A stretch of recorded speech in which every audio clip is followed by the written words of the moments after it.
Hey loves, in case you missed it, we are at the second half of the year, and I can't lie, if you didn't lock in the first half of the year, you've got 6 months to financially glow up. And a financial glow up isn't about buying the latest shoes or buying the latest designer item. It's about being the person now that your future self wants to become. And in today's video, I'm going to be sharing with you the exact step-by-step process on how you can experience a financial glow up. And if you haven't met me before, I'm Dr. Yosa, a girlie who is a doctor by day and an investor by night, and I actually started my property investing journey at the age of 24, and this channel is all about making your 9 to 5 work for you so that you can build wealth and live the life that you deserve. Step 1 to the financial glow up, you need to change this. You cannot be something that you don't believe, and that's why I'm all for the girlies when they say that Delulu is a Salulu, because it's so true. When you have an internal belief about something and you actually believe it, then you can walk it out, whereas it's so much harder to be something that internally you wrestle with, which is why understanding your own beliefs around money and understanding your own psychology around money is super beneficial before you start to put into practice the day-to-day things that will help you financially glow up. So when it comes to understanding your own personal beliefs around money, it's always really good to go back to the beginning and understand your money story. And the best way to understand that is, how was money like growing up? Was money something that was accessible? Was it something that was inaccessible? Did you hear people say that money doesn't grow on trees or rich people are greedy? Like, what were the different things that you experienced growing up? Because we have to be honest with ourselves. The things that we hear growing up can shape our perspective around money as we get older. And then you want to assess how you feel emotionally when it comes to spending. When you look at your bank account, do you feel shame? Do you feel guilty when it comes to purchasing something? Do you prioritize putting money aside for a rainy day rather than investing it? Are you scared to invest because you feel like you're losing money? Understanding your emotions when it comes to the different activities associated with money really helps paint a picture. And then the last thing you want to do is you want to rewrite the script. You want to speak positively into your life. You want to change your viewpoint, especially if it's negative around money. So rather than saying I'm bad with money, you can actually say I'm learning to manage money well. And that's not a lie, it's the complete truth. You're watching this video, which means that you're taking the steps to make sure that you have a better relationship with money. Step 2 involves fixing your financial foundation. You might have heard this say that a house that has a faulty foundation can't stand, regardless of how pretty it is. And it's true. If the foundation of something isn't good, at some point it's going to crumble, and we don't want that for our finances. So the first line of defense that I say to everybody is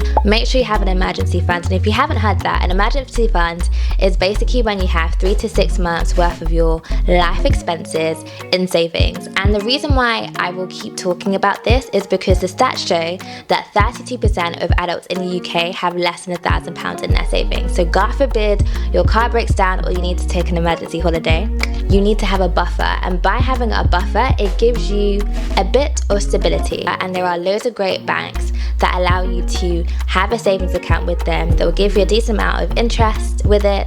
And they also have like automatic roundups, which is great. And I will put a link in the description box to a website that actually tells you which savings accounts are available and what the different rates are. And then once you've got that on lock, the second thing you want to do is have a budget. And budgeting is something that is very not sexy, but it's very essential for your glow up. You want to know exactly what every single pound that comes into your account is doing. Every single pound that comes into your account needs to have a job. So you need to know which pound is going towards paying your rent, which pound is going towards your soft-life era, which pound is going towards investing. And by knowing what exactly each pound is doing, you can kind of change things to suit whatever your goal is. So let's say 50% of your income was going towards just living expenses, and you wanted to put more money aside for investing, or you wanted to put more money aside for your holiday that's coming up for your birthday or whatever it is, then you might play around with how you can bring down your living costs so that the pounds that you've taken from there can work for you or can do what you want it to do and go towards your holiday or birthday. And then the last cheeky bit of advice I like to throw in there is automation.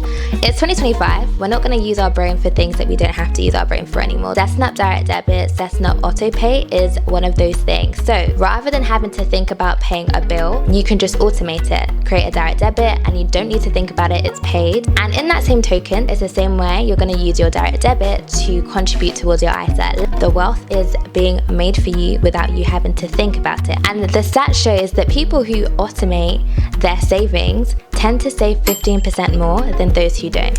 Step 3 of the financial glow up, we need to increase our streams of income. I'm not going to sit here and lie to you guys. Saving is great. It's a great foundational activity because, let's be real, you need to have a pot of money first before you can grow it, and saving is one of the ways that you can have a pot of money. However, the real key is how much money you can make, because there's no cap to that. There's different things we can do. So if you have a career, you might be able to get a promotion. You could potentially change jobs in your sector, and the stats do show that people who change jobs within their sector can actually get an 8 to 10% increase. Or you can go down the side hustle avenue, and if you had a side hustle that was making you £274 a month, that's like roughly £3,000 a year. That's not too shabby. And there's different kinds of side hustles that you can do. You could tutor, even though that does involve trading your time for money. You could start a YouTube channel, you could start creating content, you could start an Airbnb business. There's loads of different things that you can do out there. Each of those things will involve a different amount of capital. So by that, it will involve a different amount that you'll need to put into at the start in order to get things going. But the goal is for it to eventually pay for itself. Or you can look at things that require you to put energy at the start but don't require ongoing energy in order for them to grow. So things like ebooks or courses or selling digital products. Step 4, you need to master your spending. It's about to be summer, or you could argue it's actually summer now, and then we're gonna have Christmas. And summer, that's when people tend to fly and go on holidays, and Christmas time is hella expensive. So we need to make sure that we have our spending on lock. By this, I mean that for 30 days, only 30 days, I want you to track every single expense. And the reason being, you can't manage something that you don't measure. The stats show that people who track their spending are actually able to reduce their spending by 20%. And you could use that 20% to invest, which we'll talk about a little bit later. Now, by tracking your spending for 30 days, it will actually give you insight into who you are as a person, and it might reveal some cheeky things. It might reveal that you have a subscription which you forgot about that has been coming out of your bank account for the last 6 months and you haven't used, and so it will be a great time now to cancel it. It might reveal that you are an individual who loves to brunch and you spend a large amount of money just brunching. And you know what? There's food at home, there's rice at home, so we might need to dial back on the brunching. In actually knowing exactly what you're spending your money on, it will give you an assessment to see where there may be things that you need to change. And sometimes it's an opportunity to reveal things that we may not know about. If you are someone who is going through a stressful period or has gone through a stressful period, and to make yourself feel better, you do loads of clothing hauls, then again, you've now learned something. You've learned that your clothing hauls are associated with stress, and you can then replace that behavior with going on walks or journaling or spending time with friends and in community. Also may reveal that the reason why you spend so much is because you actually haven't allocated a fun spend, and the fun spend can be however much you want it to be within reason. Some people might allocate 8 to 10% of their income for fun things. Step 5, you want to build real assets. If there's one thing rich people have in common, they own assets. They own things that make them money, and on this channel we're trying to be rich. So we're gonna do what the rich people do. So you're probably thinking, what are assets? Assets are things that make you money, and they are things that make you money consistently over a long period of time. And so many things come under the assets category. You've got investment, property, digital products, businesses, your personal brand if you've been able to monetize it, and intellectual property. And all of those different things are able to generate money in different means. By having investments, you own ownership of companies. With property, you've got rental income and equity. With your personal brand, you've got the sponsorships and partnerships that come out of it. With intellectual property, you've got things like coding, writing, trademark, things that people will have to pay you for in order for them to use. And the reason why assets matter so much is because, let's be real, the average salary in the UK is £33,000, and if we're trying to build long money, if we're trying to build money that is generational wealth worthy, we have to be honest, that doesn't necessarily come from a single paycheck. It comes from different paychecks and different things working together to make money for you. Rather than saying you have to do this or you have to do that, I think the best thing that you can do is work out what your financial goal is. At what age do you want to retire? How much money do you want to make on a monthly basis? Is it that your goal is to retire early? Is it that your goal is to have financial stability, or is it that your goal is to make as much money every month as possible? And then once you've identified what exactly your goal is, you can work backwards and you can look at which asset strategy is best aligned to help you achieve that goal. There's no point trying to copy what one person has done because your goal may be completely different to theirs.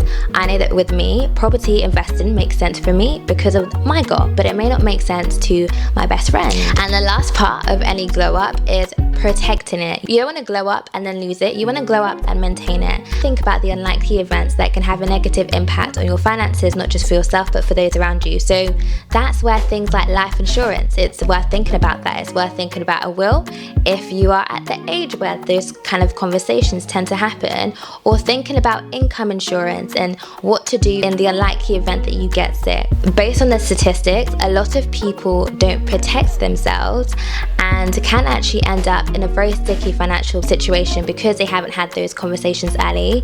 So that is something to think about. It's not be something that you'd want to action before the end of the year, but at least the seed is there. So yeah guys, that's it. The financial glow up isn't just about having money, it's about thinking about money from a holistic perspective, thinking about it internally in terms of your mind, your thoughts, your beliefs, thinking about it practically in terms of what you need to be doing with your money and what you need to be commanding your money to do for you, but also protecting it so that there is something that you can pass on if that is something that is of interest to you.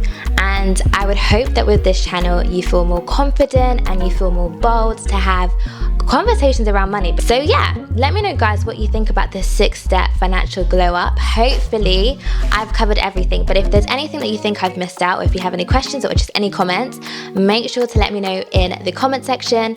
Otherwise, I will see you in my next video, and if you haven't already, don't forget to like, comment and subscribe so you can join the family, and I will see you in my next video. Bye!